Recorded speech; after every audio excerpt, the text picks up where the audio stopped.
প্রাথমিক লক্ষ্যটি হচ্ছে আপনারা জানেন যে একটি দলের নিবন্ধন কার্যক্রম রয়েছে, সাংগঠনিক বিস্তারের প্রয়োজন রয়েছে। আমরা প্রথমতই আমরা যে বিষয়টিতে মনোযোগ দিচ্ছি সেটি হচ্ছে আমাদের সাংগঠনিক বিস্তার, যেটির মধ্য দিয়ে আমরা নিবন্ধন কার্যক্রম আমরা সম্পন্ন করতে পারবো। আর আমরা গণতান্ত্রিক প্রক্রিয়ায় অংশগ্রহণ করছি, ইলেকটোরাল প্রসেসের মধ্য দিয়ে আমাদের যেতে হবে।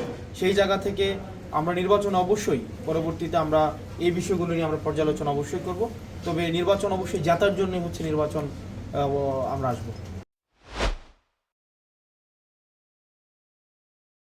দেখুন, আমরা যে বিষয়টি বলছি যে গণ-অভ্যুত্থানের ভ্যানগার্ড হিসেবে বৈষম্যবিরোধী ছাত্র আন্দোলনের যে ব্যানারটি পৃথিবীতে অনেক দেশে সেটি হয়েছে যে গণ-অভ্যুত্থানের প্ল্যাটফর্ম হিসেবে, গণ-অভ্যুত্থানের ব্যানার হিসেবে এই যেই ফোর্সটি রেভুলেশন করে সেই ফোর্সটি থেকে যায়।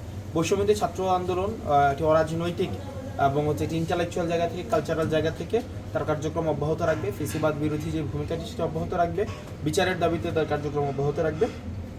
দ্বিতীয় যে বিষয়টি আমরা শুরু থেকেই বলে আসছি যে সমন্বয়ক পরিচয়ে বা রাজনৈতিক কোনো পরিচয়ে কেউ এই ভূখণ্ডের মধ্যে কোনো বিশেষ সুবিধার দাবি করতে পারে, বিষয়টি এমন নয়।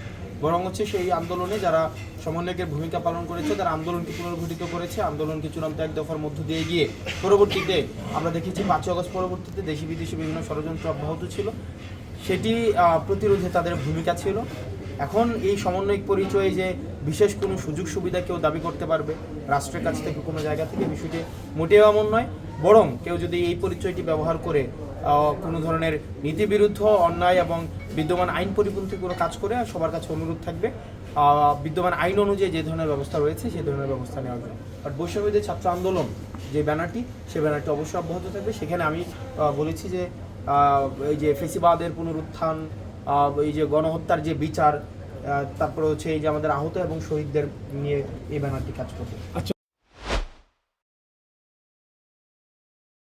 যে ফেসিবাদী যে শক্তিটি ছিল, আওয়ামী লীগ তাদেরকে লাঠিয়াল বাহিনী হিসেবে ব্যবহার করেছে, তাদের রাজনৈতিক স্বার্থে হাসিলের জন্য ব্যবহার করছে। কিন্তু আমরা পুলিশ সহ অন্যান্য যেই আইনশৃঙ্খলা রক্ষাকারী বাহিনী রয়েছে, আমরা তাদেরকে আশ্বস্ত করতে চাই, আমরা যদি মনে করে থাকেন যে আমরা কোনো আইনশৃঙ্খলা রিস্টোরেশনের কাজে আমরা কোনোভাবে আপনাদেরকে সহায়তা করতে পারি, আমরা আপনাদের সহায়তা করব। আমরা এটা আপনারা যদি মনে করে থাকেন যে আবার কোনোভাবেই ফেসিবাদ ফিরে আসবে, আওয়ামী লীগ ফিরে আসবে, আবার আপনারা তাদের মডেলের আবার পুলিশিং করবেন, সেটা আর বাংলাদেশে কখনোই সম্ভব না। সুতরাং আপনার জনগণ যে ধরনের পুলিশিং চায়, আপনার বাংলাদেশপন্থী যে ধরনের পুলিশিং, আপনারা সেটি কার্যকরে আমরা প্রত্যাশা করব। আপনারা তৎপর হবেন এবং law and order situation restore করার জন্য আপনাদের কার্যকর ভূমিকা আমরা দেখতে চাই।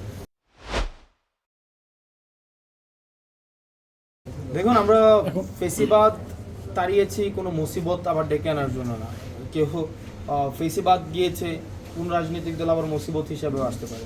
তো সেই জায়গায় আমরা যেভাবে ফেসিবাদকে তাড়িয়েছি, ফেসিবাদের বিরুদ্ধে আমাদের ক্রিয়াশীল রাজনৈতিক দলগুলোর যে ধরনের অবস্থান যেভাবে ছিল, আমাদের কেউ যদি আবার আওয়ামী লীগ হয়ে উঠতে চায়, তাদের বিরুদ্ধে আমাদের একই ধরনের অবস্থান অব্যাহত থাকবে।